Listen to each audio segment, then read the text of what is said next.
Members, item number 15 to 19 will be taken together.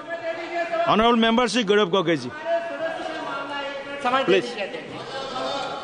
धन्यवाद सभापति महोदय.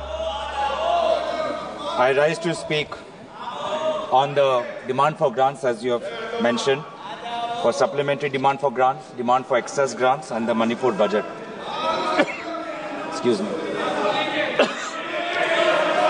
हाउस को ऑर्डर में लाइए सर.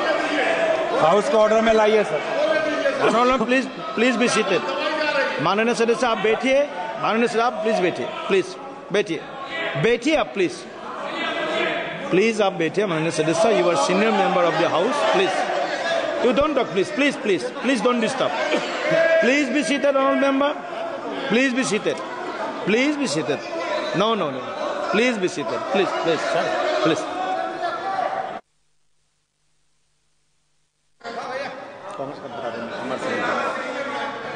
हेलो सभापति महोदय, मैं दोबारा प्रारंभ करता हूं.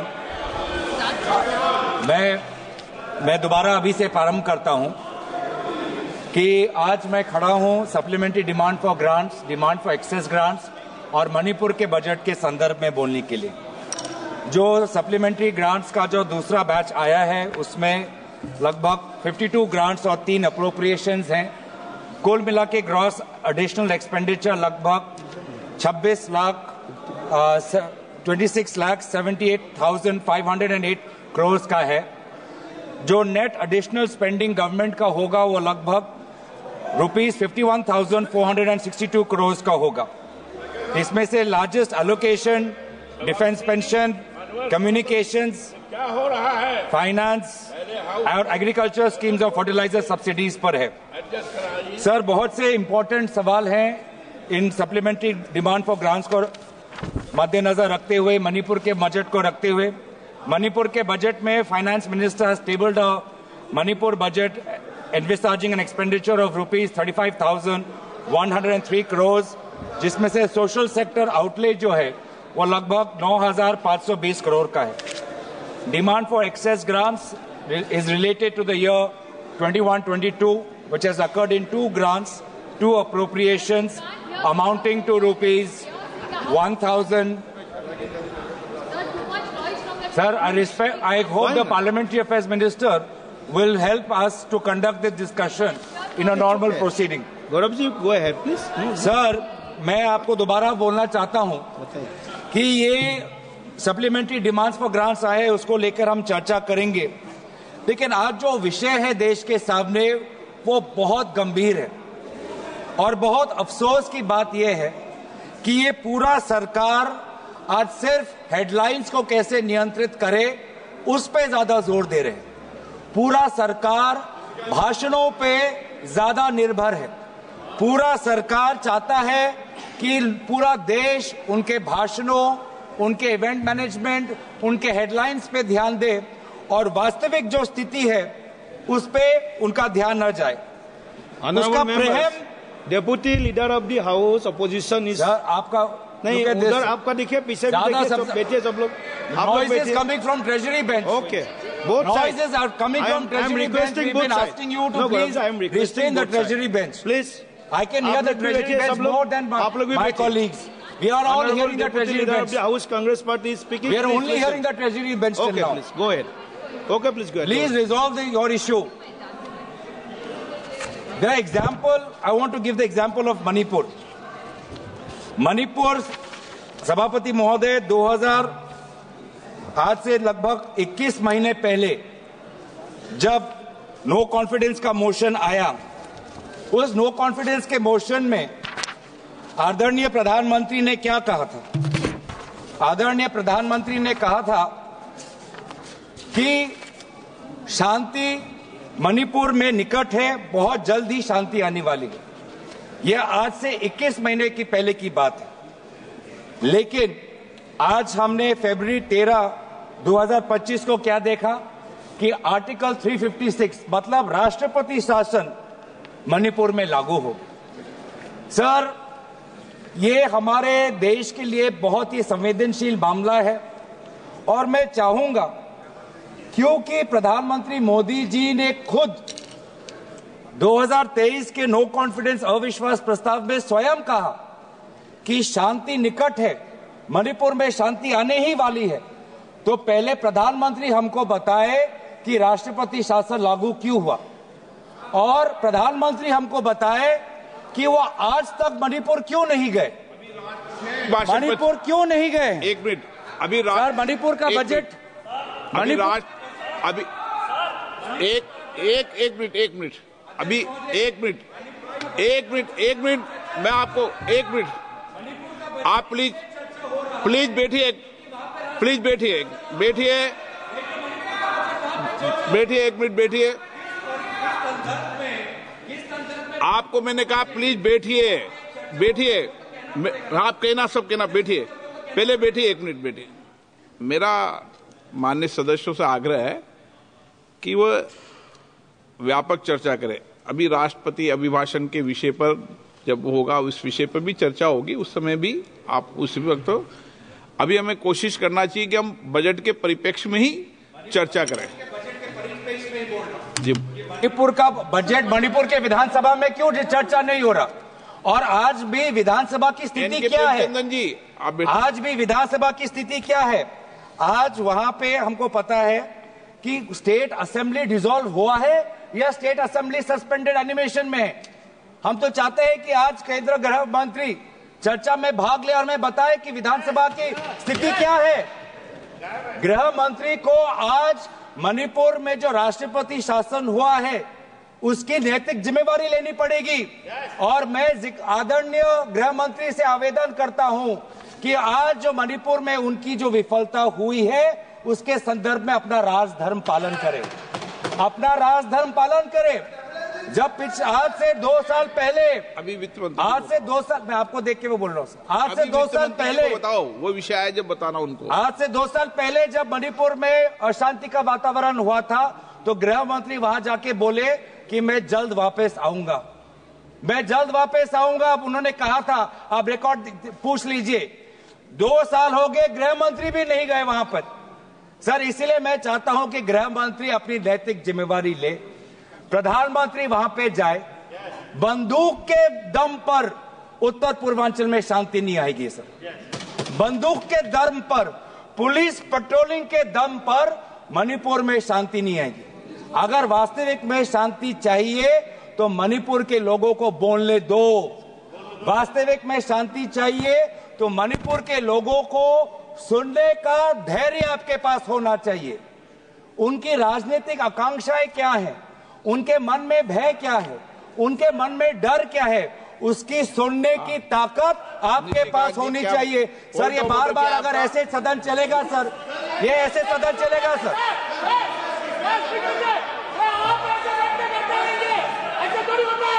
ऐसे सर वोटो उठा रहे हैं ना अभी तक। ये सर आप अलाउ कर रहे हैं, अध्यक्ष महोदय बहुत गलत है, मुझे अपनी बात रखने दीजिए। मणिपुर एक संवेदनशील मामला है, संवेदनशील मामला है। संदर्भ में आज मणिपुर की बजट यहाँ पे हो रहा कहता है कि डिबेट ऑन सप्लीमेंट्री ग्रांट्स केवल सप्लीमेंट्री डिमांड्स ऑफ ग्रांट्स पर भी होगा। ये हाउस रूल एंड रेगुलेशन से चलेगा, चिल्लाने से नहीं होगा सर। कांग्रेस वाले चिल्लाकर मुंह बंद नहीं कर सकते। ये रूल कहता है, रूल ये कहता है कि आप केवल सप्लीमेंट्री। आप डिस्टर्बेंस मत, प्लीज बैठे। चिल्लाने से मेरा मुंह बंद नहीं होगा, मेरा मुंह बंद नहीं कर सकते। ये रूल है, ये संविधान है, ये देश संविधान से चलेगा, ये हाउस संविधान से चलेगा। आप जो है आप केवल बजट पर बात करो, आप सप्लीमेंट्री डिमांड्स ऑफ ग्रांट्स पर बात करो। आप इस तरह से बात नहीं कर सकते हो स्पीकर सर, और ये चिल्ला नहीं सकते। ये सर यही रूल कहता है, स्कोप यही है सर, इससे आगे नहीं है। और ये चिल्ला कर बंद नहीं कर सकते वो। आप भी बेटे, आप भी अभी एक, आप सुनिए एक मिनट, आप भी बेटे, आप भी एक, हाँ मैं आपको वो कट आपका कट कर, हाँ मैं टाइम दूंगा आपको। मैं आपको स्पष्ट कर दूं कि सदन नियम और प्रक्रियाओं से चलता है और 216 अनुपूरक अनुदानों पर वाद विवाद केवल उन मदों तक सीमित होगा जिसमें बने हो और चर्चाधीन मदों की व्याख्या करने, उनको स्पष्ट करने के लिए आवश्यक हो उस सीमा तक मूल अनुदानों पर उससे संबंधित नीति पर चर्चा होगी। ये मेरा आग्रह आपसे। हाँ, चालू हो जाएगा, आप शुरू करें। अध्यक्ष महोदय, हम आपके निर्णय का आपका मौका नहीं, हम आपके निर्णय का अध्यक्ष महोदय, हम आपके निर्णय का हम सम्मान करते हैं। आपने जिस कानून का उल्लेख किया वो सप्लीमेंट्री ग्रांट्स पे के संदर्भ में है, लेकिन आपने अनुमति दी है कि मणिपुर के बजट को भी क्लब कर दिया है।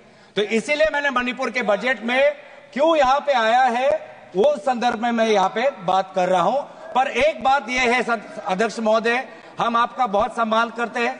मैं आपको एड्रेस कर रहा हूँ, आप भी मुझे देख रहे हैं, आप भी मुझे सुन रहे हैं, लेकिन आज तय करना चाहिए कि अध्यक्ष महोदय आप है या अध्यक्ष महोदय निशिकांत दुबे है। ये आज तय करना चाहिए, क्योंकि आप हैं सर, आप हैं सर, आप पूरा सुन रहे हैं। ये अब तय होना चाहिए कौन है सर, तय होना चाहिए। आज सर, आज हम ये जानना चाहते हैं कि अध्यक्ष महोदय के आज वहां पे आर्टिकल 174(1) जो संविधान का है उसका उल्लंघन हुआ है। आर्टिकल 171। मैं आपको सम्मान कर रहा हूं, उनको क्यों धक्के मारिए? सदस्य, मैं आपको सम्मान करता हूं। I recognise you. माननीय सदस्य, प्लीज प्लीज एक मिनट, माननीय सदस्यगण प्लीज एक मिनट प्लीज। मैंने उनको एक मिनट बेटे मैंने उनको पॉइंट ऑफ ऑर्डर पर बोलने की परमिशन दी थी। जब वो बोले, मैं आपसे नियमों के तहत अपेक्षा कर रहा हूं, बाकी तो सदन में बोल सकते हैं, लेकिन ये अपेक्षा रहती है कि नियमों के तहत बोले।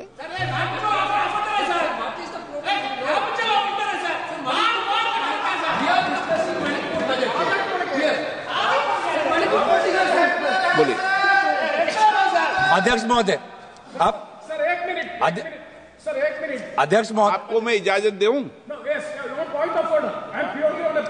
नो, अभी मैंने इजाजत नहीं दिया। अध्यक्ष महोदय, मैं दोबारा कहना चाहता हूं कि उत्तर पूर्वांचल एक संवेदनशील क्षेत्र है, भारत की सीमा से जुड़ा हुआ है, लोगों की संवेदनाएं वहां पे हैं।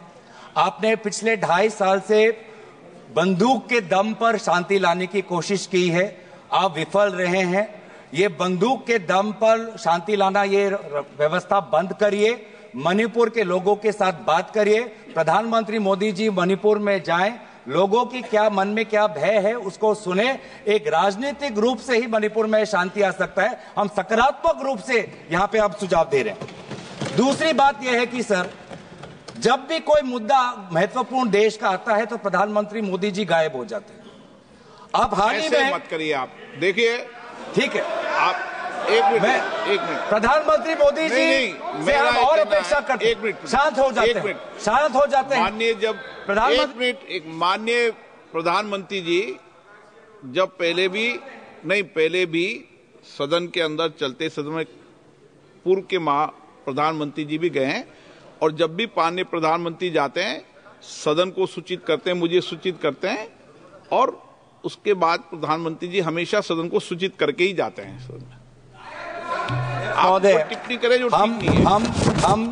हम प्रधानमंत्री का सम्मान करते हैं और प्रधानमंत्री का सम्मान करते हैं,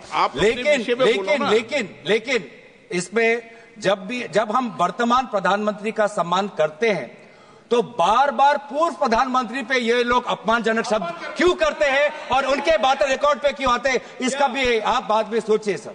हम सभी प्रधानमंत्री वर्तमान और पूर्व प्रधानमंत्री को सम्मान करते हैं, लेकिन जब भी ट्रेजरी बेंच से अपमानजनक शब्दों का व्यवहार होता है बार बार रिकॉर्ड पे आता है सर, और हमारे तो रिकॉर्ड में रहेगा, पता नहीं सर, कल पता चले। लेकिन जहां पर वित्त मंत्री कुछ मैम सर, यस, एक मिनट बोल you said something very profound. You said something very profound. You said something very, very profound. I'd like to add to it. Sir, with due respects, it was music to my ears to hear a leading member of the opposition party say that they सम्मान करते हैं प्रधानमंत्री जी को. And quickly to add, when Treasury talks about previous Prime Ministers, they speak not in सम्मान जनक language. How many times has the Prime Minister been abused in this house by them? And how many times he was not even allowed to speak in the house? They stood in the well and shouted. Will the Honorable Member Tarun Gogoi, his son, Gaurav Gogoi, apologize for the number of times they've called abusive names to the PM? Today he's ironing out all that. He's whitewashing all that. That's not allowed. He should have the grace. He should have the grace to admit that they have abused the Prime Minister. It was wrong and they shall not do it again.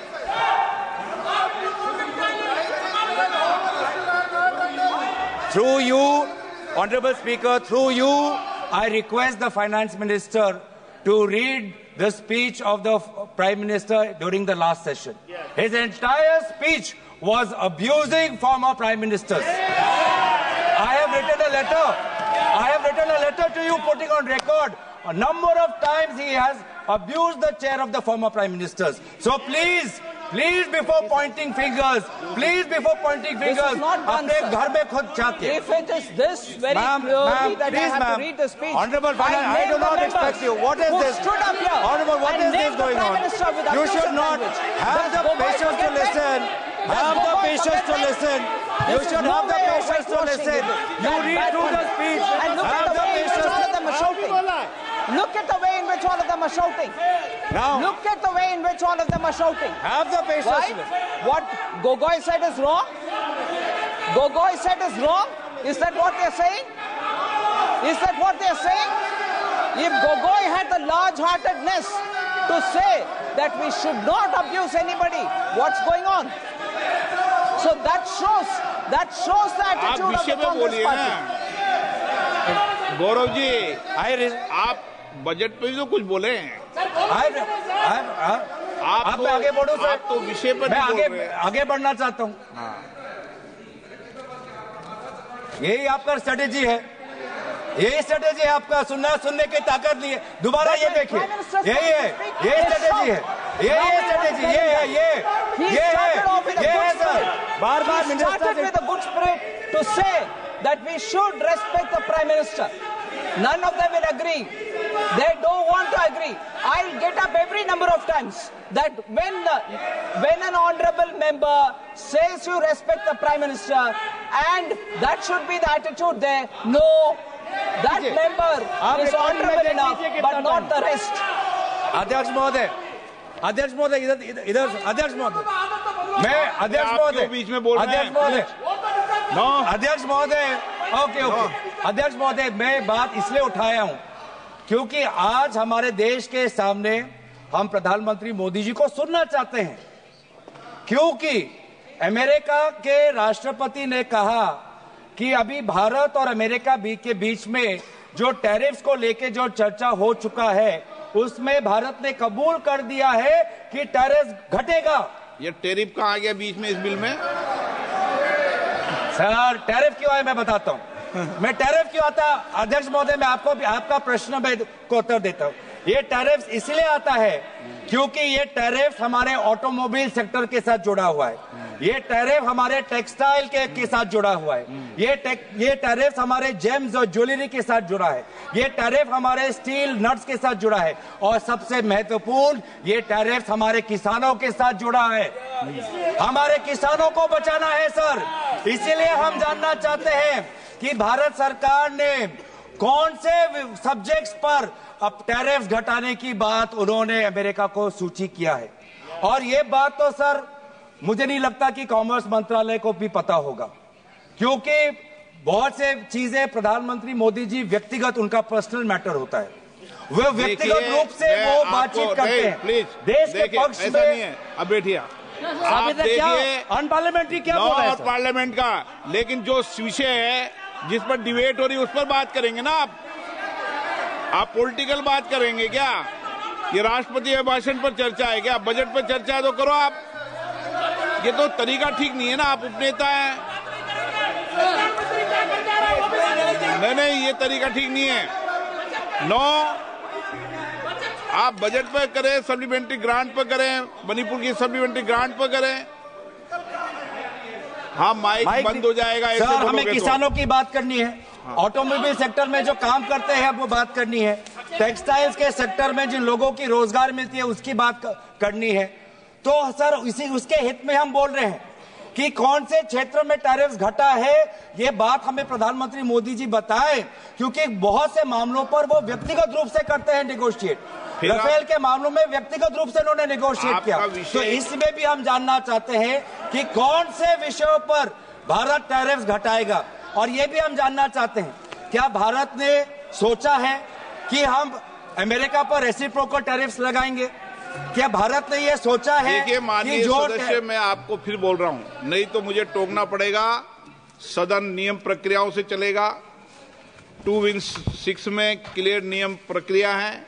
मैं आपको बार बार आग्रह कर रहा हूं और बार बार विषय को divert करते हैं और आप फिर कहेंगे मुझे बोलने नहीं दिया।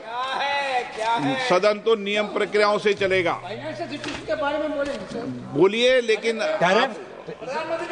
सर कॉमर्स मंत्रालय से है सर, पूरा देश देख रहा है, पूरा देश जानना चाहता है। सर क्या जानना चाहता है? आप 15 से 19 जो इस पे बोले ना, टैरिफ को लेके पूरा देश चिंतित है सर। हाँ, ट्रेड डेफिसिट को लेके पूरा देश चिंतित है सर। हम पूरा देश लास्ट बार आप अगर इधर उधर बोलेंगे तो मुझे दूसरे वक्तव्य को बुलाना पड़ेगा। क्लियर कट बात है, आप बोलिए। सर पूरा देश देख रहा है सर। हाँ ठीक है, सदन तेरा देश देख तो नियमों से चलेगा, नहीं चले नियमों से चलेगा।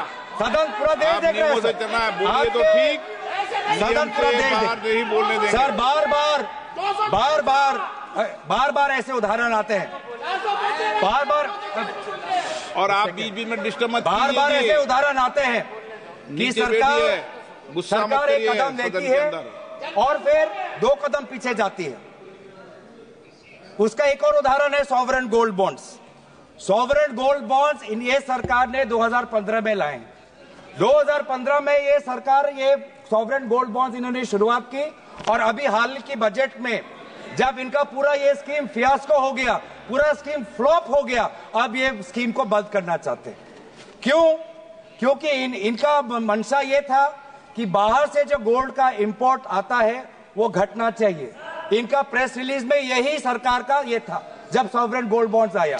अब मैं जानना चाहता हूं आदरणीय वित्त मंत्री से कि sovereign gold imports since 2016 is it gone up or has it gone down? Which one of your objectives of the sovereign gold bond scheme have you achieved? We want to know. You got the sovereign gold bond scheme thinking that government borrowings, it will help government borrowings. But now your liabilities are such that even in this budget you have to pay around 8,900 crores, and in a few years from now the government liabilities has exceeded by 930%, and you have to pay close to 1 lakh crores, and that is why close to 67 tranches of sovereign gold bond payments have been withheld by this government. And this shows again that in this government they only care about headlines, they only care about speeches, they only care about optics. They don't know what is happening on the ground. They don't know what is happening on the ground. अब बात आती है GST की। GST बोल सकते हैं ना sir? अभी वित्त मंत्री ने दोबारा कहा कि ma'am please have the patience ma'am, you can say all of this in your reply ma'am. Please on all of ma'am, you hear your speakers also. You hear when your speakers come, you tell them also the same thing. Please tell them the same thing. Please tell them the same thing. Now I'm telling, if I am saying anything which is not related to finance economy, you tell. Now in GST, caramel popcorn alag, non-caramel popcorn alag.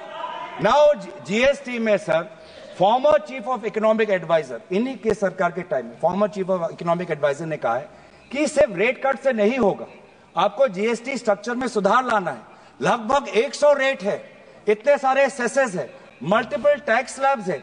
आज तो sir आप हैरान होंगे ये जानने पर, आज मंदिर पर भी जीएसटी है। जो सरकार धर्म को लेके आज वो लोग बीच में जाती हैं, देश के बीच में। आज उन्होंने कुछ वर्षों से पहले मंदिरों पर भी उन्होंने टैक्स लगा दिया है जो Hindu religious and charitable endowments पे आते हैं। और एक स्कूल पेंसिल पे भी, एक स्टेशनरी पे भी, यूनिफॉर्म पर भी इनका जीएसटी है। और जीएसटी, मैडम, आदरणीय अध्यक्ष महोदय, GST has become the new tool for blackmail, extortion and evasion. GST raid has become the new architecture for harassment. And evasion has also become easy.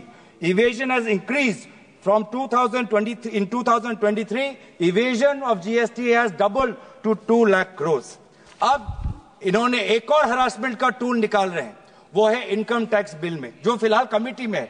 लेकिन इनकम टैक्स बिल में एक प्रावधान है कि आज एक इनकम टैक्स का officer आपके मोबाइल फोन में, आपके कंप्यूटर में पूरा वो चीजें देख सकता है, पूरा सोशल मीडिया आपको देख सकता है।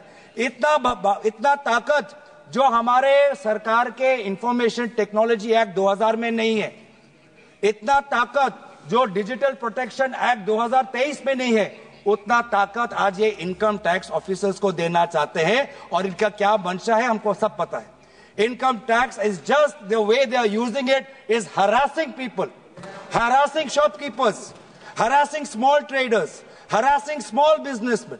एंड आज यही आज लोगों के बीच में चिंता है।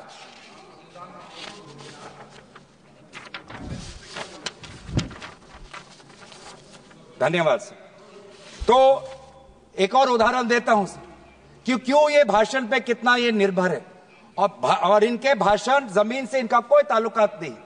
भाषण में बोला कि सर कि मैन्युफैक्चरिंग को जीडीपी का 25% बनाना है। कभी मेक इन इंडिया की बात करते हैं, कभी पीएलआई की बात करते हैं, कभी शेयर दिखाते हैं। हाँ, हेडलाइन उन्होंने मैनेज किया सर। जो world bank ease of doing business है उसमें तो हेडलाइन मैनेज हो गया। उसमें इंडिया का रैंक 2014 में 142 था, वो 2019 में जाके 63 आपने इंप्रूव किया। माना ये रैंकिंग आपने कर दिया। लेकिन मैन्युफैक्चरिंग का वास्तविक स्थिति क्या है कि there has been a drop in the value added manufacturing in GDP. In 2010 manufacturing was 17% of the GDP, today it has drop to 12.9%। यह है वास्तविक स्थिति। इतना ईज ऑफ डूइंग बिजनेस को मैनेज करने के बाद भी मैन्युफैक्चरिंग आज घटा है as a percentage of GDP. Private sector investment आज घटा है। आज प्राइवेट सेक्टर इन्वेस्टमेंट कहां पे होना चाहिए सर? उन क्षेत्रों में, उन सेक्टरों में जहां पे हमारे लोगों को मजदूरी मिलती है, रोजगार मिलता है। वो सेक्टर्स क्या हैं? वो सेक्टर्स है apparel, leather, textiles, food products, would, paper. But यहां पे जिस प्रकार से सहायता होनी चाहिए नहीं मिल रही। यहां पे जिस प्रकार से ग्रॉस वैल्यू एडिशन ग्रोथ होना चाहिए नहीं हो रहा है। वास्तविक में क्या हो रहा है कि जो बड़े बड़े कंपनी आते हैं उनको जहां जहां निवेश करना होता है, उनको जहां जहां अपना प्रॉफिट बढ़ाना होता है, उन जगह में पीएलआई स्कीम्स और विभिन्न प्रकार के सरकारी की तरफ से उनको समर्थन मिलता है। लेकिन जो मध्यम वर्ग है, मध्यम वर्ग की स्थिति बहुत ही कमजोर है। इसीलिए हो क्या रहा है सर? पलायन हो रहा है देश में। आप देख रहे हैं सर, बहुत मुझे भी दुख होता है, पलायन हो रहा है और हर वर्ग में पलायन हो रहा है। आज हमारे बच्चे, आपने देखा होगा कि कोविड के समय, रशिया यूक्रेन के समय, आज शिक्षा के लिए भी कम पैसों में उनकी शिक्षा मिले, आज वो चीन जा रहे हैं, आज वो यूक्रेन जा रहे हैं। ये पलायन है। आज हमारा जवान वो अग्निवीर में नहीं, वो रशिया यूक्रेन में जाके वहां के युद्ध में वो भाग ले रहा है ताकि उसको थोड़ा पगार मिले, ताकि अपने वो घर में थोड़ा पैसे भेज पाए। आज हमारा जो मध्यम, आज जो हमारे शिक्षा के लिए सर, आप कभी पूछे सरकार के बड़े बड़े जो अफसर भी हैं, उनके बेटे बेटियां भी आज उच्च शिक्षा के लिए विदेश जा रहे हैं। और सबसे दुख की बात यह है कि आज मजदूर जिसको सपना दिखाया था कि आपको हर साल 2 करोड़ की नौकरी मिलेगी, वो अपना जमीन बेचकर आज वो अमेरिका जाता है। अमेरिका सरकार उसको पकड़ती है और बेड़ियों में, हाथ और पैर को बेड़ियों में पकड़कर आज उसको वापस आना पड़ता है। बेड़ियों में आज हमारा निवेशक भी भारत छोड़ के बाहर जा रहा है। 2024 में एक मिनट मैं आपको, आप नेता हैं, वरिष्ठ हैं, ये जो सारे विषय बोल रहे हो वो कई अनुदानों की मांगों पर है क्या? आप बजट पर बोलो, फाइनेंस बिल पर बोलो, टैक्सेज पॉलिसी पर बोलो, आप वरिष्ठ नेता हैं। सर, जब उनके तरफ भी आएगा देखना, सुनिएगा सर, जब उनका भी आएगा तब भी सुनिएगा, जवाब तो देना पड़ेगा, तब भी आप सुनिएगा सर। अभी प्राइवेट इन्वेस्टमेंट इतना कुछ करने के बाद भी आज प्राइवेट इन्वेस्टर्स भी भाग रहे, प्राइवेट इन्वेस्टर्स में भी पलायन, हाई नेटवर्थ इंडिविजुअल्स वो भी पलायन, मजदूर पलायन, किसान भी आज पंजाब का किसान आज कनाडा में जाके खेती कर रहा है, लेबर जाके मिडिल ईस्ट में है, छात्र जाके यूक्रेन और चाइना में है। अनुदान की तो सर ये है वास्तविक स्थिति। प्लीज पिछले मुझे लगता है मुझे दूसरे वक्ता को बुलाना है। आप अनुदानों की मांगों पढ़ के नहीं आए। वो तो आपका निर्णय है सर। नहीं तो अनुदानों की मांगों बोलो, वो आपका निर्णय है सर। आपको वो आपका निर्णय है, आपका सब वो आपका निर्णय है सर, वो आपका, हम निर्णय का आपका सम्मान। Private investors pulled out maximum funds in 2024 as they sold 27.9 billion by 224 exits. And the main reason, all economic experts यही कह रहे हैं कि प्राइवेट इन्वेस्टमेंट घट क्यों रहा है। सरकार ने कितना कुछ दिया प्राइवेट कंपनियों को, उनका लोन माफ कर दिया, उनका कॉर्पोरेट टैक्स माफ कर दिया, लैंड उनको दे रहे हैं, बड़े बड़े इन्वेस्टमेंट समिट दे रहे हैं, उसके बावजूद भी प्राइवेट इन्वेस्टमेंट घट क्यों रहा है, रोजगार बढ़ क्यों नहीं रहा है। उसका कारण एक ही है कि वीक कंजम्पशन, वीक डिमांड। जब पेट पे लात पड़ती है, जब हर चीज पे जीएसटी लगती है, जब महंगाई पूरे महीने के बजट को खा जाती है, तो ये ग्राहक आम आदमी क्या खरीदेगा, बाजार से क्या खरीदेगा, और ये खरीद जो नहीं हो रही, उसके कारण आज निवेश घट रहा है। सर, इसीलिए मैं चाहता हूं कि आज आप यहाँ पे ये सरकार भाषण और ये हेडलाइन मैनेजमेंट में ये अपने पार्टी के मंच पे ये बात करें, लेकिन सदन के अंदर देश के सामने देश की जो वास्तविक स्थिति है उस पर अब बात रखें। आज सर इनफॉर्मल सेक्टर भी बढ़ रहा है। इनफॉर्मल सेक्टर जहां पे हमारे 85% जो हमारे लेबर आज इनफॉर्मल सेक्टर में है, आज वो इनफॉर्मल सेक्टर में भी मैन्युफैक्चरिंग की जगह नहीं है। वो इनफॉर्मल सेक्टर भी आज क्या बजट पे चर्चा की तैयारी कर राजस्थान की बात कर रहा हूं सर। आपके कोटा क्षेत्र में बहुत इनफॉर्मल सेक्टर है सर, कोटा में कभी जाइए, उनकी बात कर रहा हूं सर। तो वहां पे इनफॉर्मल सेक्टर वो भी बोल रहे हैं कि उनको ढाबा में काम करने के अलावा और कुछ नहीं चारा मिल रहा, होटल में टेबल साफ करने के अलावा कुछ नहीं चारा मिल रहा, मैन्युफैक्चरिंग के लिए उनको अवसर नहीं मिल रहा। The share of manufacturing sector in the total number of informal enterprises fell from 31% in 2015 to 27.4% in 23-24। सवाल बस इतना है, कहां गया make in India? Make in India क्या काम कर रहा है? मेक इन इंडिया से आपने मैन्युफैक्चरिंग ना बढ़ा पाए हैं, ना मेक इन इंडिया से आप इनफॉर्मल सेक्टर में मैन्युफैक्चरिंग और बढ़ा पाए हैं, ना मेक इन इंडिया से आपने लोगों को और रोजगार देने की बात की है। तो सर गौरव जी, कुछ अनुदानों की मांगों पर बोल लो। बस डिफेंस पे आता हूं सर, आपने ठीक कहा, डिफेंस पेंशन पे सर यहाँ पे अध्यक्ष महोदय कुछ तो बोला नहीं मैंने, नियम वही है। आप उनको अनुमति क्यों दे रहे हैं सर? अध्यक्ष महोदय आपने उनको अनुमति दे रहे, आपने अभी मुझे सुझाव दिया है, आपने अध्यक्ष महोदय आपने मुझे बोलने दिया है, तो मुझे मेरी बात को सुनिए, खत्म कर दिया आप। तो यहाँ पे अध्यक्ष महोदय ये जो नया जो सप्लीमेंट्री ग्रांट्स आया है, इस पे यूनिफाइड पेंशन स्कीम की बात की। पूरे हर देश में सरकारी कर्मचारी कह रहा है यूनिफाइड पेंशन स्कीम नहीं चाहिए, हमको पुराना पेंशन स्कीम लाइए। उनकी मांग आज हम सदन के अंदर रख रहे हैं। आज डिफेंस पेंशन, आज सप्लीमेंट्री ग्रांट्स की बात करें, डिफेंस पेंशन का उल्लेख किया गया है, लेकिन डिफेंस पेंशन भी आज डिफेंस का व्यक्ति भी ये कह रहा है कि कैपिटल इन्वेस्टमेंट जो होना चाहिए वो मात्र 25% है। डिफेंस का टोटल बजट जो आज है अराउंड $79 बिलियन है, जबकि चीन जैसा एक जो देश है, तुलना के तौर पे कह रहा हूं, लगभग $256 बिलियन उनका इन्वेस्टमेंट है। हर दुनिया के हर कोने में विभिन्न देश अपने डिफेंस बजट को बढ़ा रहे हैं, यूके में बढ़ा रहे हैं, जर्मनी में बढ़ा रहे हैं, लेकिन हमारे देश में मात्र 4% रहा है डिफेंस बजट। तो इसीलिए ये अग्निवीर और डिफेंस के पेंशन बजट को ये जो अकाउंटिंग जो करना चाहते हैं, इसको आप परे रखिए। राष्ट्रीय सुरक्षा को एक अकाउंटिंग एक्सरसाइज मत बनाइए। राष्ट्रीय सुरक्षा को अकाउंटिंग और ऑडिटिंग के नजर से मत देखिए, राष्ट्रीय सुरक्षा को हमारे टेरिटोरियल इंटेग्रिटी से देखिए। तो सर मैं ज्यादा वक्त आपका नहीं लेना चाहता, आपने बहुत हमें समय दिया है, आपने ये भी देखा कि बहुत से समय सत्ता पक्ष के लोगों ने भी लिया है, तो इसलिए मैं चाहता हूं कि हमारे साथ नाइंसाफी ना हो, हमारे पार्टी को पर्याप्त हमें समय मिले। हम बार बार दोबारा उसी चीज में आऊंगा, क्योंकि मणिपुर का बजट आज क्लब हुआ है। गृह मंत्री को नैतिक जिम्मेदारी लेते हुए अपने राजधर्म का पालन करना चाहिए और प्रधानमंत्री को मणिपुर जाना चाहिए। धन्यवाद।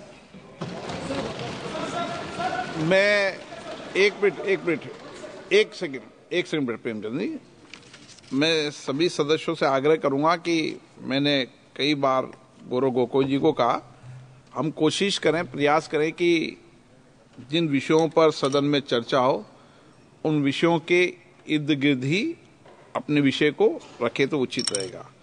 विप्लव देव जी